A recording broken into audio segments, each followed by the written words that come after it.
Assalamualaikum warahmatullahi wabarakatuh. Lanjut ke materi rumus jumlah dan selisih dua sudut ya. Siapkan alat tulis dan simak dengan baik videonya.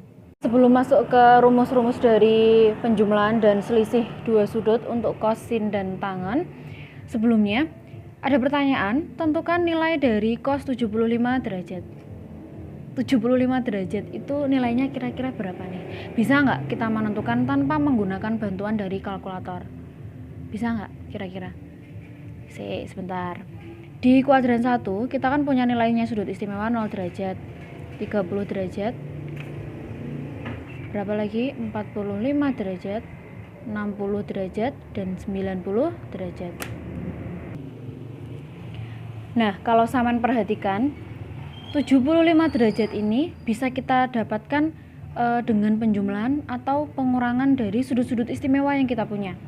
Loh, maksudnya gimana? Ini nih, cos 75 derajat apakah akan sama dengan cos 30 derajat ditambah 45 derajat? Sama nggak? 30 tambah 45 sama kan? Sama. Nah, ini pernyataan ini benar, baris yang pertama ini benar. Masalah berikutnya adalah apakah cos 30 ditambah 45 akan sama dengan nilai dari cos 30 ditambah cos 45 derajat? Pakai prinsip apa ini? Distribusi. Bener nggak kira-kira? Salah.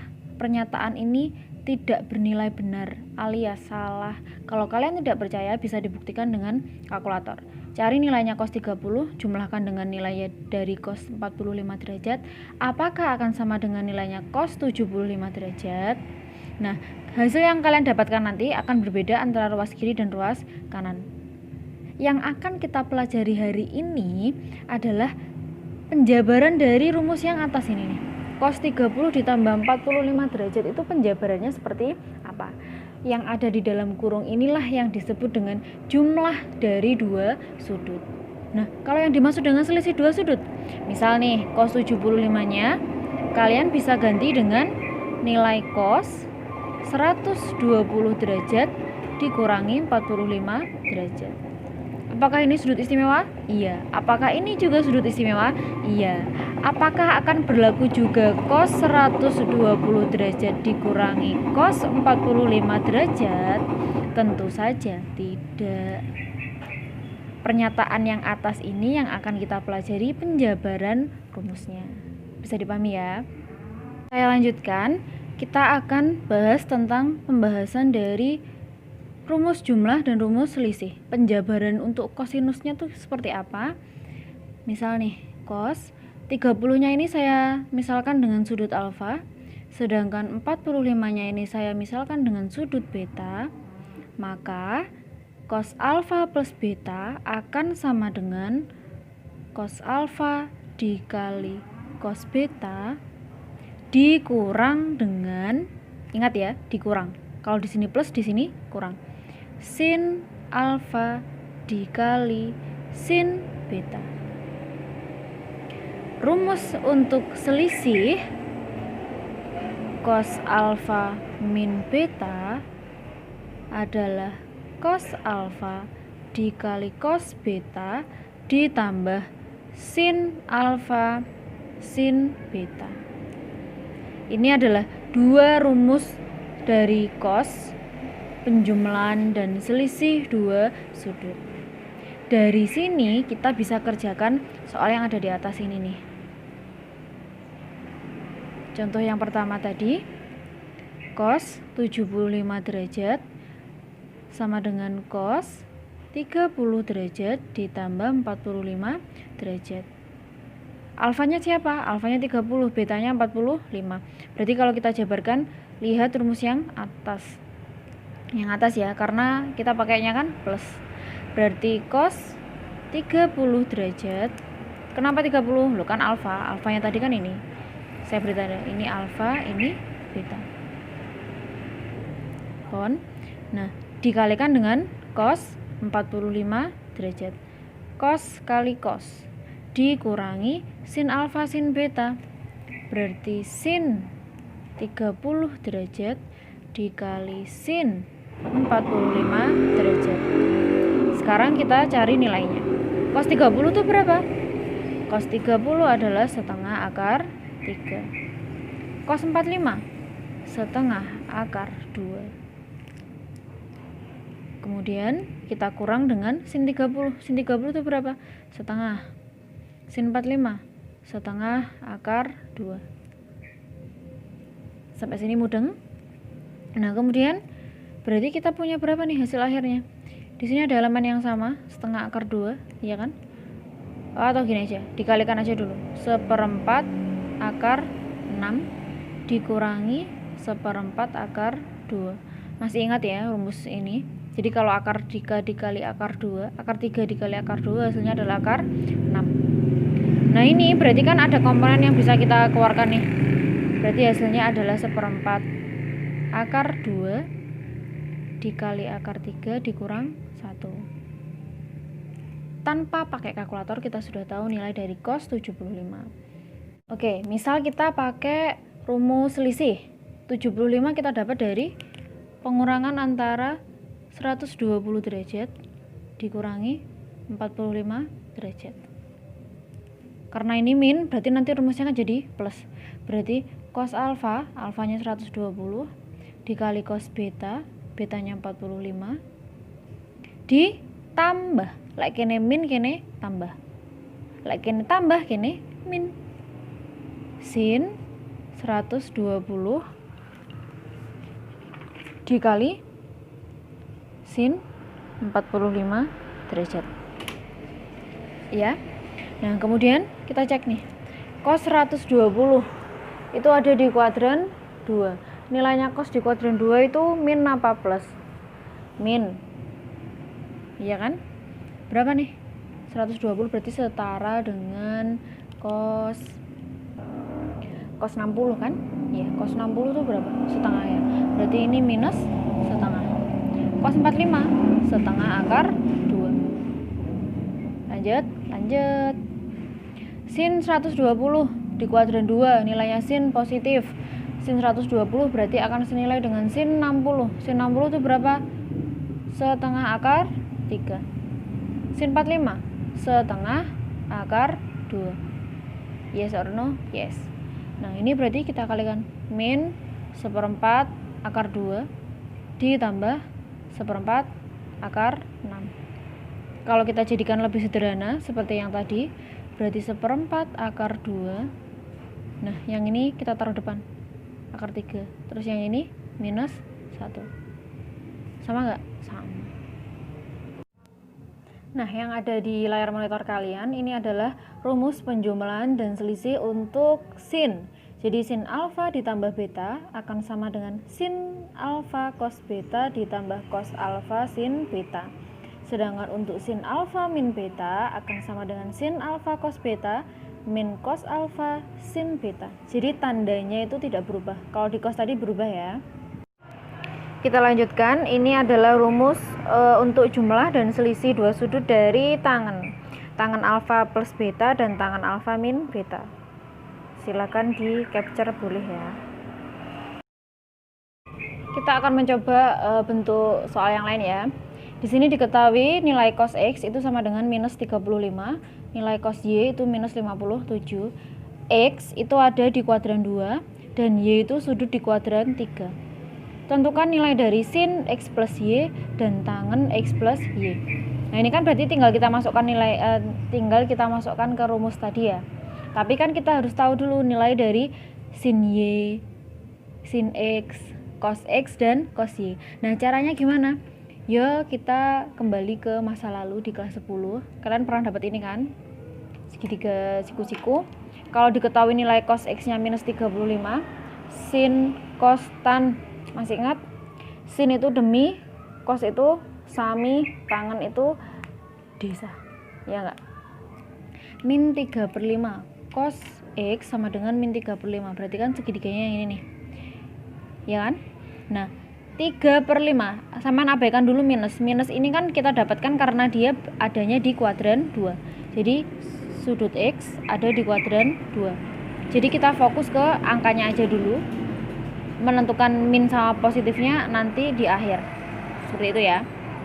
Cos X samping per miring. Sampingnya X itu yang mana? Yang ini. Berapa berarti nilainya? 3.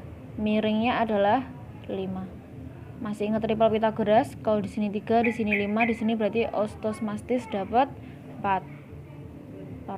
Alright.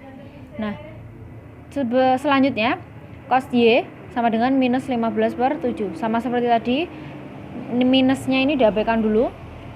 Cos Y berarti 15-nya di sini. Miringnya 17.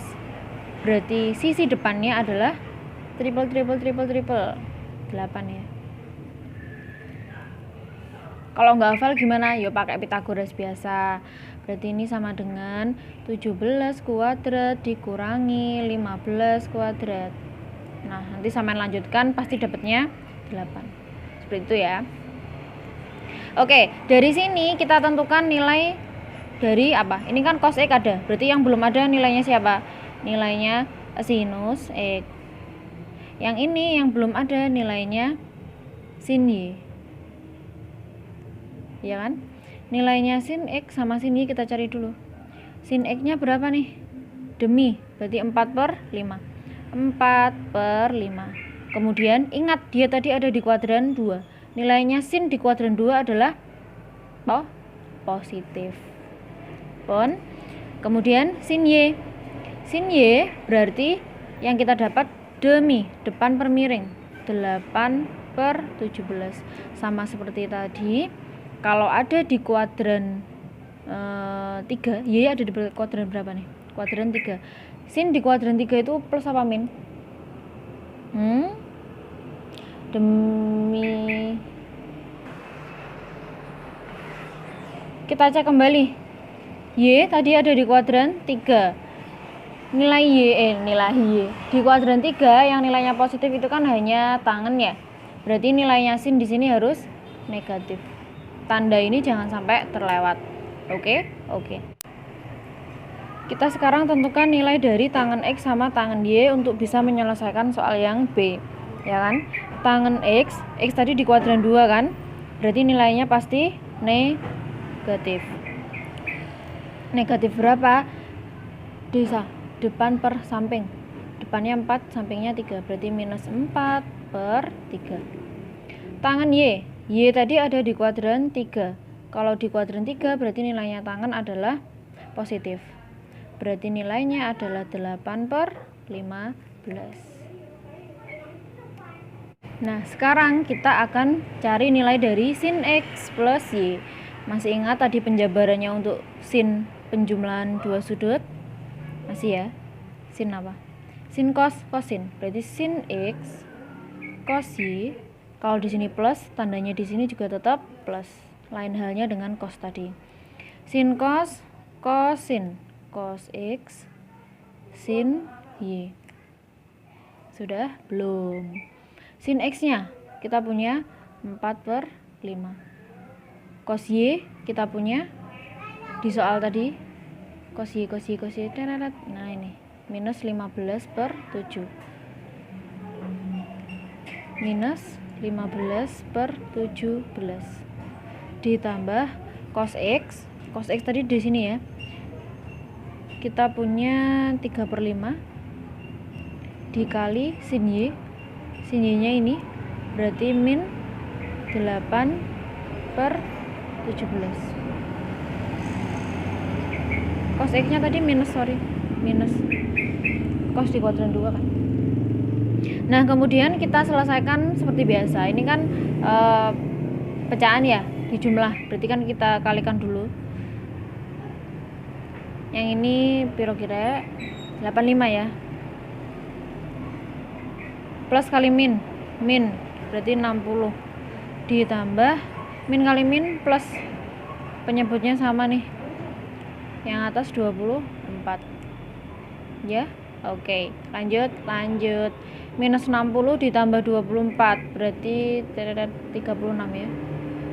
Per 85. Minus. Selesai. Ini adalah nilai dari sin X ditambah Y. Lanjut ke yang B, tangan X ditambah Y.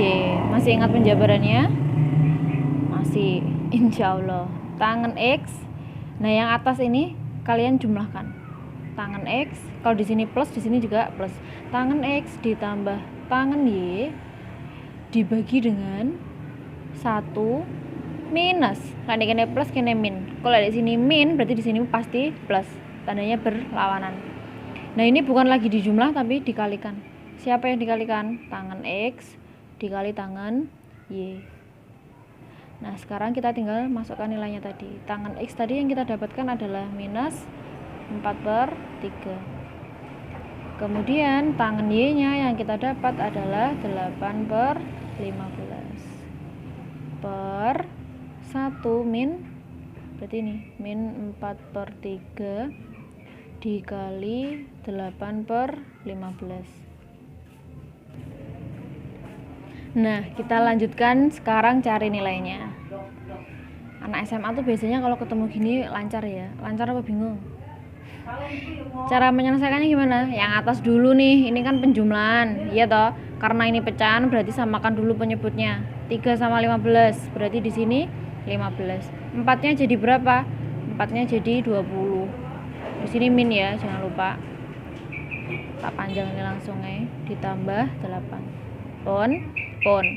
Terus yang bawah yang kita punya adalah 1 dikurangi, ini dikalikan dulu rek, min 8 kali 4 kali 8 32. Yang bawah 45. Iya apa tidak? Iya. Terus kita lanjut nih.